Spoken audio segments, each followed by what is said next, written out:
Querido amigo, hoje o nosso objetivo é estudarmos 2 capítulos de Deuteronômio, o capítulo 7 e 8 de Deuteronômio. São 2 textos que estão inseridos ainda no segundo discurso de Moisés, quando esse grande líder hebreu estava se despedindo da segunda geração de israelitas.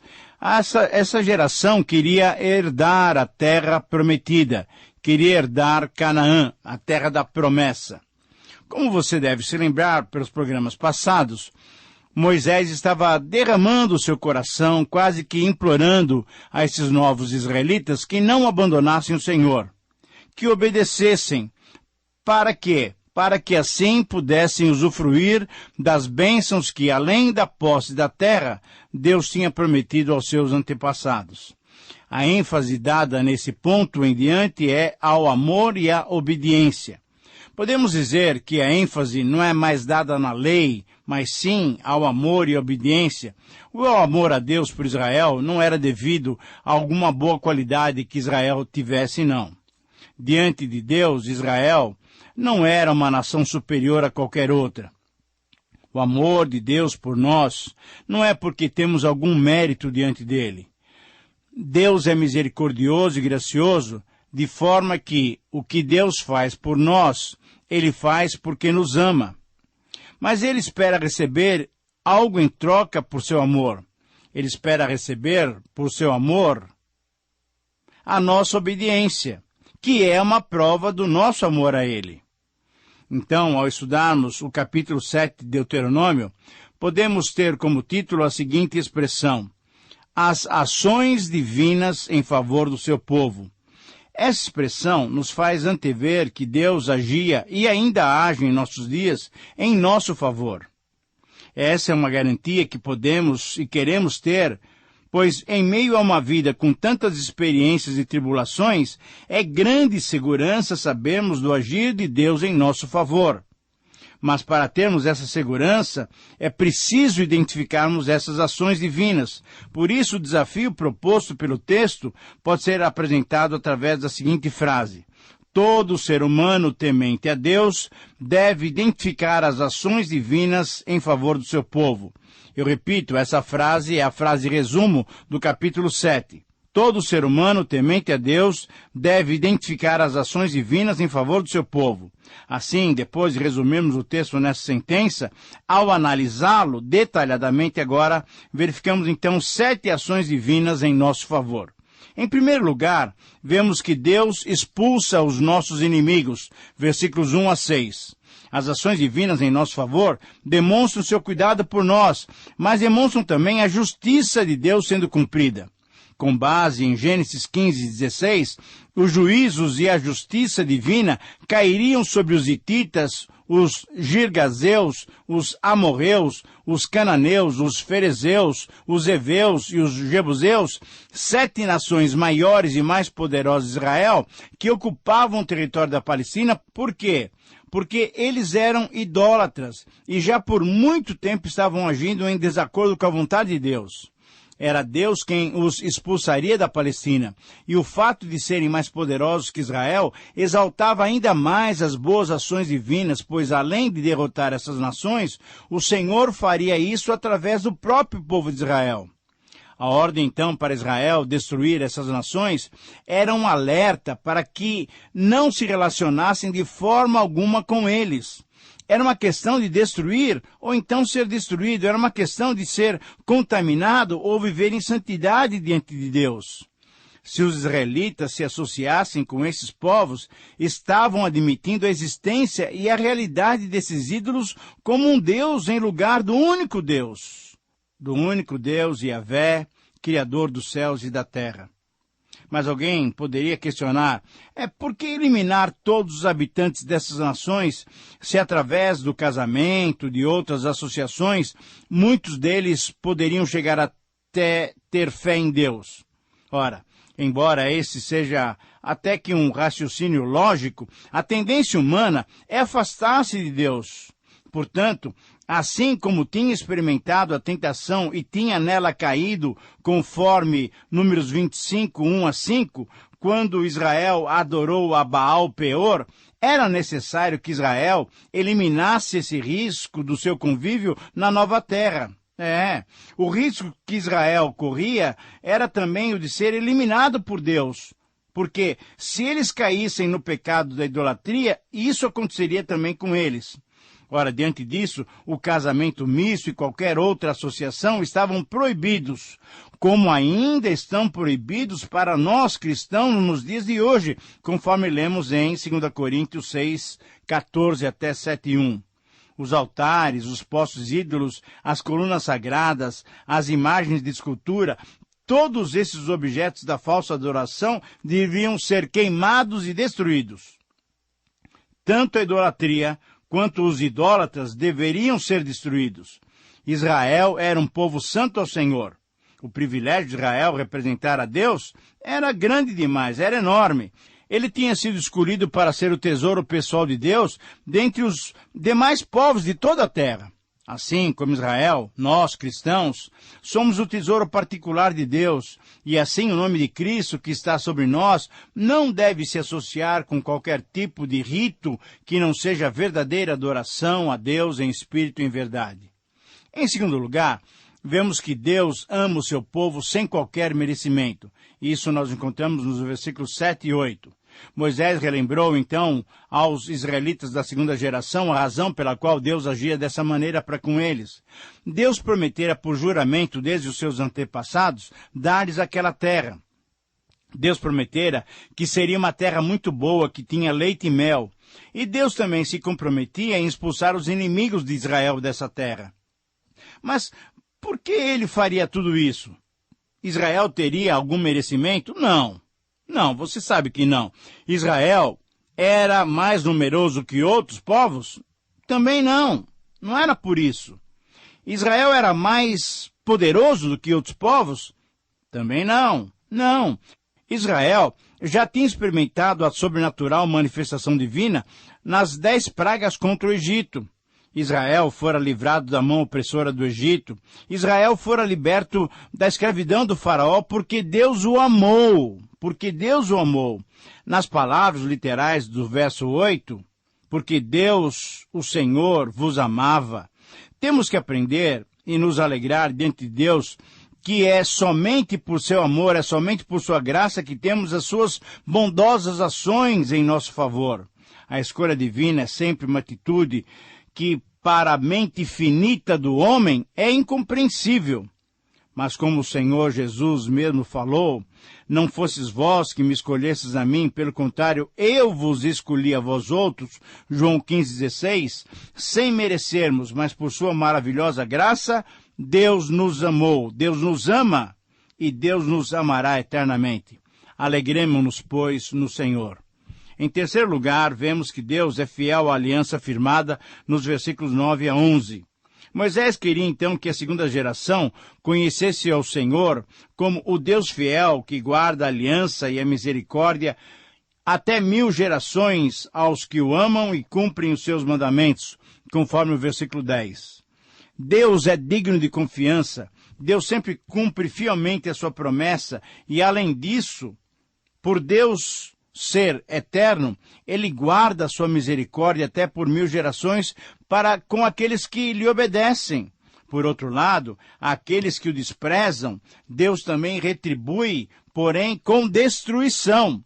Portanto, conforme o versículo 11, Israel, representado por essa segunda geração, foi desafiado, foi advertido a cumprir plenamente as suas obrigações da aliança para não incorrer no juízo divino e sim desfrutar das bondosas ações divinas em seu favor. Nós cristãos necessitamos ter a consciência de que a obediência agrada ao coração de Deus. Em quarto lugar, vemos que Deus é quem nos faz ser produtivos, conforme os versículos 12 a 16. Mais uma vez, o amor de Deus para com seu povo é confirmado, então. E esse amor não apenas é teórico, é um amor prático, e por isso é que ele abençoaria e faria com que se multiplicassem mais do que qualquer outro povo. Essas bênçãos de abundante frutificação culminariam com a maior de todas as bênçãos, isso é, de Israel ser um instrumento divino de juízo para com todos aqueles povos pagãos adoradores de ídolos, adoradores de falsos deuses. Israel seria um instrumento nas mãos de Deus. Em quinto lugar, vemos que Deus é quem causa temor nos inimigos. Versículos 17 a 20 que nos diz isso. Em continuidade com as suas palavras, Moisés então recordou aos israelitas a necessidade de se manterem encorajados e não temerosos. Deus é quem faria com que os inimigos de Israel temessem diante dele. E no verso 20, Moisés afirmou que Deus mandaria vespões contra os inimigos de Israel.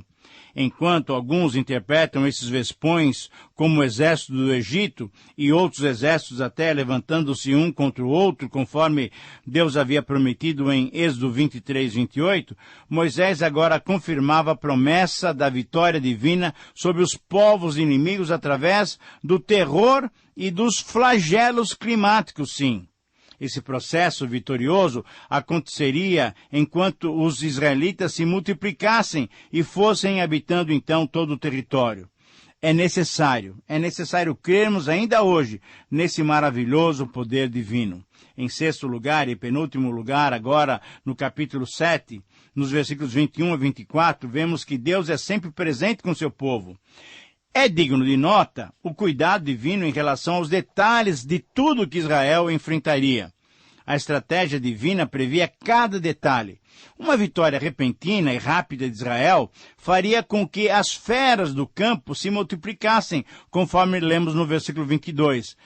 Aqui também se interpreta essas feras do campo como simbólicas, como exércitos levantados por Deus contra essas nações, ou então interpreta-se literalmente, que é a minha posição. As feras se multiplicariam pela ausência humana, pela morte de muitos cananeus que pereceriam pelas guerras contra Israel.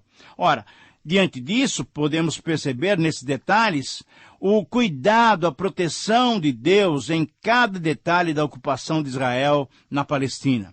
Em sétimo e último lugar, no versículos 25 a 26 do capítulo 7, encontramos Deus sendo contrário à posse das riquezas pagãs.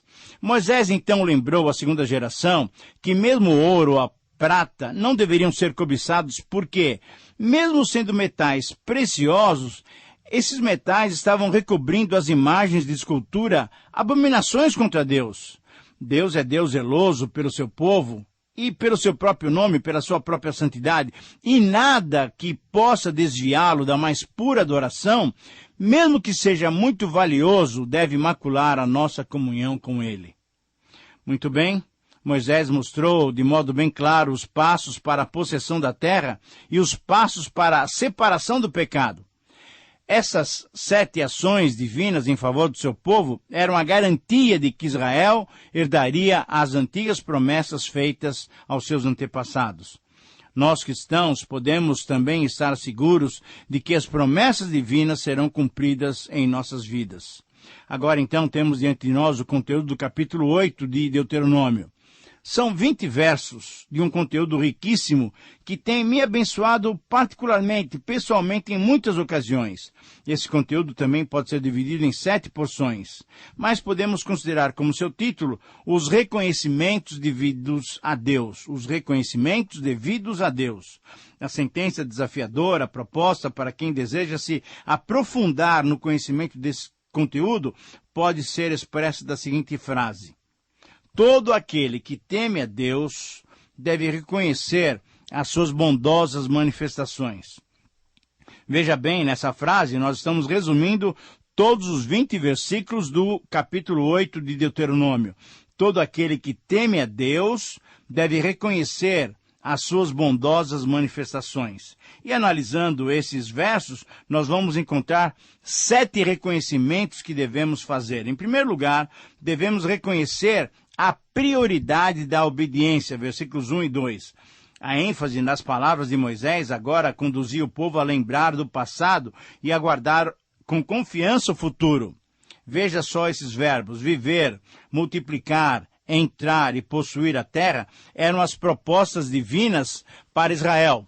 Mas para que elas fossem concretizadas, a obediência era fundamental. Cumprir os mandamentos e recordar-se da condução de Deus por todo o caminho durante os 40 anos eram os requisitos a serem cumpridos. Em segundo lugar, devemos reconhecer o propósito espiritual. Versículos 2 a 5. Os israelitas deveriam reconhecer que enfrentaram aquelas situações de humilhação e de provas e até de fome com um propósito espiritual. Deus queria saber se eles obedeceriam ou não seus mandamentos, conforme o versículo 2. Deus deixou-os ter fome. Olha só, Deus permitiu que eles tivessem fome porque queria que eles entendessem que nem só de pão viveria o homem, mas a verdadeira vida provinha da palavra de Deus, versículo 3. Deus queria mostrar-lhes que as situações corriqueiras, como o suprimento de água, de alimento, de vestes e da saúde, conforme vemos no versículo 4, eram necessidades supridas normalmente pela sua poderosa provisão. Deus queria que Israel reconhecesse que estava sendo tratado por Deus como um pai trata os seus filhos. A disciplina do Senhor era uma prova de que Israel era seu filho e seu filho amado, conforme vemos em Hebreus 12, 4 a 10. Para entrar então na nova terra, na terra da promessa, Deus queria levá-los a um patamar de maior profundidade espiritual.